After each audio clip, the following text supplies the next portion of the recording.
this be one of the best moments of your life. You're listening to the Business Mirror Podcast for a broader look on business with Senior Editor Dennis Estopace. Good day, I'm Dennis Estopace, and welcome to Wednesdays with John Mangun, a podcast to be anchored by John Mangun, a columnist for the Business Mirror newspaper and who operates a website titled mangunonmarkets.com. Mr. Mangun will share with us one of the many pieces he wrote for his column titled Outside the Box, which is published every Tuesday and Thursday in the op-ed section of the Business Mirror. We hope you enjoy your Wednesday with John Mangun. Incredible abundance. If you studied history, humanity has always been on the brink of doomsday. Maybe there is something in the human psyche, like the fear of being eaten by a saber-tooth tiger, which keeps us on edge. Maybe reinforcing potential doom is a survival mechanism that keeps us on guard. Other mammals have developed acute senses like hearing or sight that automatically kick in to recognize and react against danger. Or maybe, like the stubborn child, we must be constantly reminded not to touch the hot stove. Animals are not as smart as humans, but a dog can distinguish friend or foe at a relatively long distance. The dog also has no problem going on attack mode if what is first perceived as a friend turns out to be an enemy. We are so convinced of our superior intelligence that once on a particular path, we have trouble changing course, even when the evidence tells us we are wrong. This is what John Kenneth Galbraith said. Faced with the choice between changing one's mind and proving there is no need to do so, almost everyone gets busy on the proof. But don't assume Galbraith was immune to getting busy on the proof.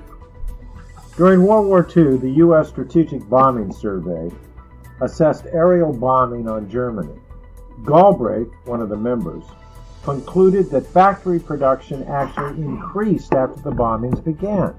He held that position even after there was proof that the reason production increased was because it was not until late in the war that German factories went on war footing.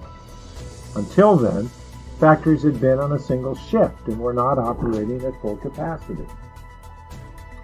Thomas Malthus has shaped global thinking for 200 years with the incorrect Malthusianism, that population growth is exponential while the growth of the food supply is linear, eventually reducing living standards to the point of a population die-off.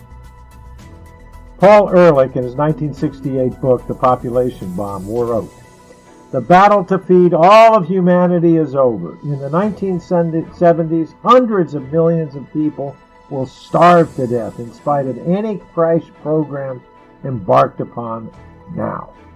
At this late date, nothing can prevent a substantial increase in the world death rate." Unquote. That statement was deleted in later editions, but he still receives accolades for this brilliant analysis. Look, the truth is we live in a time of incredible abundance.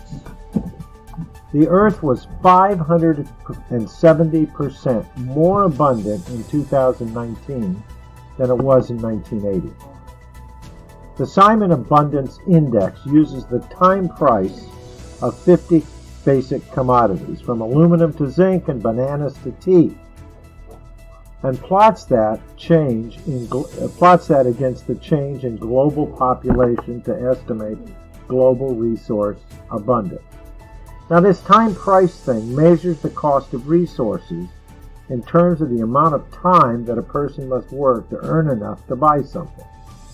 In terms of global average hourly income, commodity prices fell by 64% between 1980 and 2017.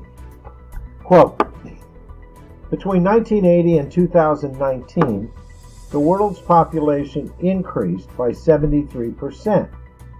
The time price of commodities fell by 74%. The same length of time needed to work to buy 1 unit of our basket of 50 commodities in 1980 could buy 3.87 units in 2019, unquote. Note that if real prices are declining over time, then supply must be stable at worst and increasing at best. The doomsday predictors always discount human ingenuity.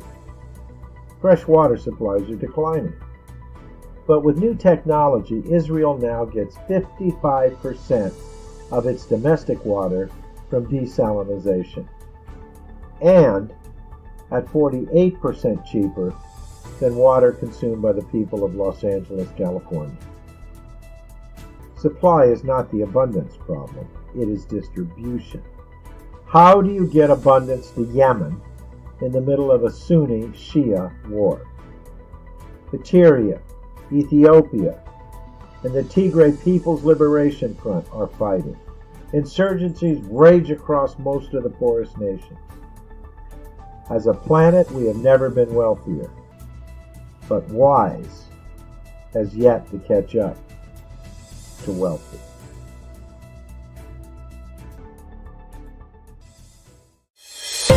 Thank you for listening to the Business Mirror podcast. For a broader look on business, follow us on Facebook and Twitter at Business Mirror. Until next time.